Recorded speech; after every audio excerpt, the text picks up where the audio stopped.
ඔබ තේජමාන්විත රණවිරුවෙක්. ඒට හේතුව තමයි ඔබ ලෞකික ආර්ය අෂ්ටාංගික මාර්ගය නිවීම වෙනුවෙන් පරාර්ථය වෙනුවෙන් ඔබ පූජා කරලා ඇවිත් තමයි මේ සේවයේ යෙදෙන්නේ. එහෙම සේවයට ආපු මිනිසුන්ගේ රුධිරය තමයි අද නිදහස ලෙස භුක්ති විඳින්නේ. නිදහස විදියට භුක්ති විඳින්නේ. එහි අනාගත පරපුරයි මේ ශ්‍රවණය කරන්න මේ කතාව. ඒ නිසා ඔබ ඔබේ ඒකකය තුල මේ ආරම්භ කළ එතුමල්ලාගේ තුල තිබුණ ශක්තිය, ඒ තිබුණ තේජමාන්විත භාවය මේ අනාගත ආර්ය අෂ්ටාංගික මාර්ගය සපුරපු ශාසනය නම් සාමණේර, යුද හමුදාවේ නම් ආධුනික.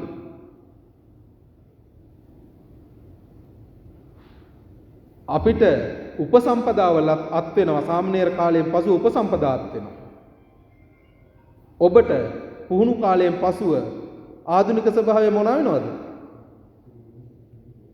සාමාන්‍ය සබල භාවයට එනවා. අපි උපසම්පදා වුණා හා සමානයි. උපසම්පදාවේ අවුරුදු 5ක්, අවුරුදු 10ක්, අවුරුදු 20ක් හිටියා කියන්නේ ඔබ ලාන්ස් කෝප්‍රල් වලේ, කෝප්‍රල් වරේ, සාජන් කෙනෙක්, ස්ටාෆ් කෙනෙක්, සාජන් මේජර් කෙනෙක්, කර්නල් කෙනෙක්, බ්‍රිගේඩියර් කෙනෙක්, ආමි කමාන්ඩර් දක්වාම ඔබේ උසස් වීම තියෙනවා. මගේ බුදුන් කවුද? ඔය ඔක්කොම අතහැරලා දාලා ඇවිත් ඉන්නේ. සිද්ධාර්ථ ගෞතමයන් වහන්සේ. අපි උන්වහන්සේගේ දහමට අනුකූලව ජීවත් වෙනවා. යුද හමුදාපතිතුමා මොනා කරන්නේ? ඔබ ඒ අනට කීකරුව ජීවත් වෙනවා. රාජකාරී කරන. ඔබ ඒ අනට ඒ ව්‍යවස්ථාවට අනුකූලව ඔබ ජීවිතේ මොනා කරලා තියෙනවද? අතහැරලා තියෙනවා. කවුරු වෙනුවෙන්ද? අනිකා වෙනුවෙන්, පරාර්ථය වෙනුවෙන්. බුදුරජාන් වහන්සේ දේශනා කරනවා කුතරේව බුද්ධ පූජා. කුතරේව බුද්ධ පූජා. කෙනෙක් බුදුන්ට උපකාරයක් කරනවා නම්, පූජාවක් කරනවා නම්, ඒ උතුම්ම පූජාව තමයි අනිකා වෙනුවෙන් සේවය කිරීම. අනිකා වෙනුවෙන් වැඩ කිරීම. ඒ තමයි බුදුරජාන් වහන්සේ දේශනා කරන බුද්ධ පූජාව. ඔබ ඒ බුද්ධ පූජාව මේ මහා පොළොවට තියලා තියෙනවද නැද්ද? මේ ශාසනයේ රැකෙන මහා පොළොවට තියලා තියෙනවද නැද්ද? ඔබ එහි පෙර ගමන් කරුවෝ විදියට නෙමෙයි දින්නේ. ශාසනය රැකිලා තියෙන්නේ, පන්සල පල්ලිය කෝවිල රැකිලා තියෙන්නේ, ඒ අතුලත ඉන්න ජනතාව රැකිලා තියෙන්නේ ඔබ නිසා නෙවෙයිද? ඔබේ ඒකකේ නිසා නෙවෙයිද? මේ අනාගතය බාර ගන්න ඉන්න දරුවෝ හරි වාසනාවන්තයි. මේ තියෙන ඇස් දැකලා තියෙනවා ඔබේ සහෝදරයන් මේ මහ පොළොවට රුධිරය මොනතරම් විදිහටද නිදහස් කරේ කියලා. බිරිඳ ගැන මතක් කරගෙන නෙමෙයි, අම්මා තාත්තා ගැන මතක් කරගෙන නෙමෙයි හුස්ම හැරී. රටේ නිදහස සාමය වෙනුවෙන් තමන් කරපු කැපකිරීම, උත්සාහය මල්පල ගන්නවන්න කියන අරමුණින් තමයි යෝන් මේ මහ පොළොවට වාතය මුදා හැරි. ඔබ අටපාස් තේජමාන්විත රණවිරුවයි. ඔබට අටපාස් කියපුවාම ඉස්සර හිතුනේ කොහොමද? චූටි නිකන් තරහක් වගේ එනවා. නිකන් අපි මෙච්චර කරද්දින් අපිට අටපාස් කාර්යයක් කියලා. දැන් මේ දවස්වල දෙවිවරුනේ. දැන් මේ දවස්වල දෙවිවරු බුකිය ලියනවා පුදුමාකාර හැලි ගොඩක් හමුදාව වෙනවා. කොහොමද අපේ කොල්ලෙක් මොකක් හරි දෙයක් වෙලා මේ ආරක්කු ටිකක් හරි දීලා මොනවා හරි දෙයක්කට සමාජයේ ආමික කියලා දැනගත්තොත් ගහන්නේ. ඕක ඔහොම තමයි. ඕක දන්නේ නැහැ. ඕක අටපාස්. ඕක තමයි දාන්නේ. නමුත් ඔබ අභිමානවත් රණවිරුවෙක් විදියට දැනගන්න. ඔබ අටපාස් කියලා කියන්නේ අර අධ්‍යාපනයේ මනින මිම්මෙන් පිස්සෝ නෙමෙයි. අධ්‍යාපනයෙන් ඔබේ ආර්ය මාර්ගය අතහැරීම, පූජා කිරීම තවත් කෙනෙක් දකිනවනම් අධ්‍යාපනය ඔහු තමා තරම් මෝඩේ තවත් නැහැ. ඔහුට වඩා ඔබ ශ්‍රේෂ්ඨයි. බුදුරජාණන් වහන්සේ දේශනා කරන්නේ කුතරේව බුද්ධ පූජා කියලා. මෙන්න මේ අතහැරීම තුළයි. ඔබ ආමියකට ආවේ ශ්‍රී ලංකා යුද්ධ හමුදාවට බැඳුනේ කැමැත්තෙන්ද අකමැත්තෙන්ද? කවුරු හරි කෙනෙක් බලෙන් බැඳුවද? යන්න කියලා? නැහැ. ඔබ කැමැත්තෙන්ද ඉස්කෝලේ ගියා අකමැත්තෙන්ද ඉස්කෝලේ ගියේ? පෙර පාසල් අරන් යන තැනින් ඉඳන් මොනවද කරේ? බලෙන් අම්මලා අරන් ගිහින් තියලා එතනට වෙලා ගේට්ටු රැකලා බොහොම අමාරුවෙන් හරක් ගාල් කෙරුවා වගේ අර ගස්සට දාලා අකමැත්තෙන් අපිට මොනවද කරේ? අවුරුදු 10ක් අකමැත්තෙන් ඉස්කෝලේ යන්නේ. අර අවසාන අවුරුදු 2 3 තමයි මොන විදියෙන් හරි උත්සාහයක් ගන්න. ඔබ කැමැත්තෙන් ජීවිතය කරන දෙකක් තියෙනවා, ක්‍රම දෙකක්. එකක් තමයි ඔබ කැමැති ආකාරව රැකියාව තෝරා ගැනීම. එයින් කොන්ද කෙලින් ඇති සිංහයෝ වගේ කොල්ල තමයි යුද්ධ හමුදාවට එන්නේ. අනිත් කටියට එන්න බෑ. ඒ තරම් කෂේරුව ශක්තිමත් නැහැ. ඔබ ගන්න තීරණය බලන්න එතන. දෙවෙනි තීරණයක් ගන්නවා ජීවිතේ ඔබ විහි. ඒක කවුරුත් විසින් වෙනස් කරන්න දෙන්නේ නැහැ ඔබ. ඒකාධිපතිත්වයෙන් ගන්න තීන්දුවක්. ඔබේ විවාහ ජීවිතේ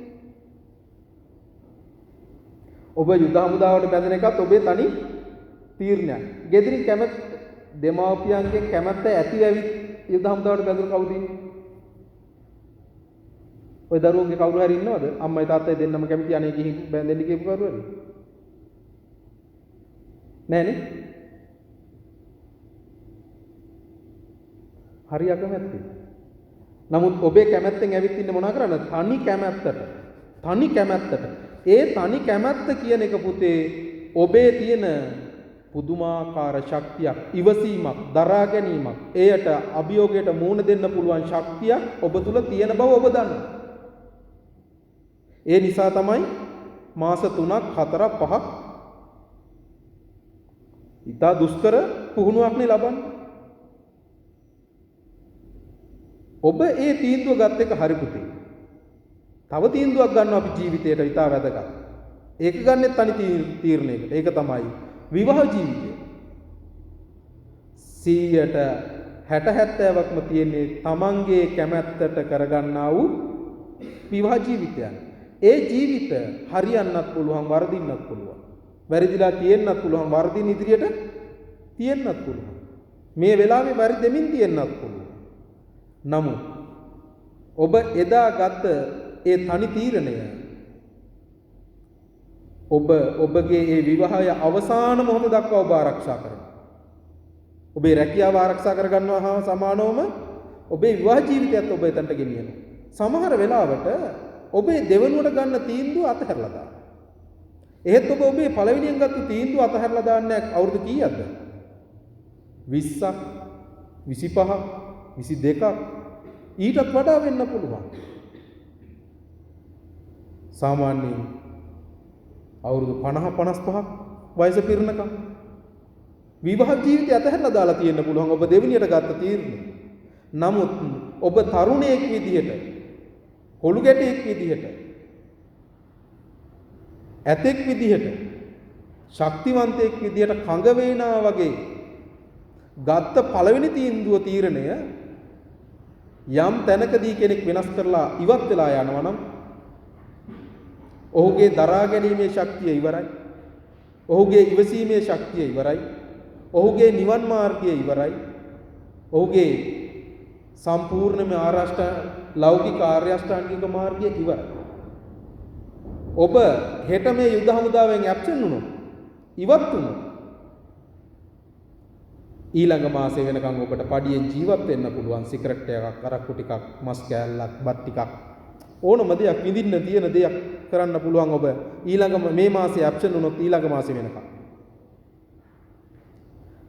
ඔබ මේ යුද හමුදාවේ ඉන්න තාක්කල් ගත්ත පඩිය ඉවර කරගන්න යාළුවෝ ඔබ එනකම් පුදුමාකාර කැමැත්තෙන් බලාගෙන ඉන්නවා. ඔබ හෙට මේ යුද හමුදාව ඇතහැරලා දාලා ගෙදර ගියොත් අපි සිවුරු හැරලා දාලා ගියොත් එහෙම කියනවා හීරලුවා කියලා. මම හෙට සිවුරු හැරලා ගියොත් මට කියන්නේ හීරලුවා කියලා. යුද හමුදාවෙන් එතකොට මම සිවුරු හැරලා හෙට ගියොත් හීරලුවෙක් විදියට මම ඉන්න ඕනේ සමාජෙ මොන විදියටද? එලි පිට ඉන්න පුළුවන්ද මේ වගේ? දැන් හෙට මට මේ මහතුරු ටික හම්බ වෙනවා. මං සිවුරු හැරලා. මට හෙට හැංගෙන්න වෙනවද නැද්ද? මට හෙට හැංගෙන්න වෙනවා මේ මූණු ටික දකිද්දි. ඔබ හෙට මෙතනින් ඇබ්සන්ට් වෙනවා. තැපල් ලියුම් බෙදන්න එන මිනිස්සයා දැක්කත් මොකද වෙන්නේ හෙට ඉඳන්? හැංගෙන්න වෙනවා. පුතේ ඔබටයි අපටයි දෙකක් නැහැ. කරන්න එකම කාර්යය. ඔබ ලෞකික ආර්ය අෂ්ටාංගික මාර්ගයක් වඩනවා මේ රාජකාරී ස්වභාවය තුළ. අපි ලෝකෝත්තර ස්වභාවයක් වඩනවා ආර්ය අෂ්ටාංගික මාර්ගය තුළ මේ ස්වභාවය තුළ. ඔබ ඔබේ ඒකකයේ වෙනුවෙන් ආඩම්බර වෙන්න. ඒකකයේ වෙනුවෙන් දිව්පිදු ඒ වීරෝදාර සහෝදර සෙබළු ගැන අභිමානයක් තබා ගන්න.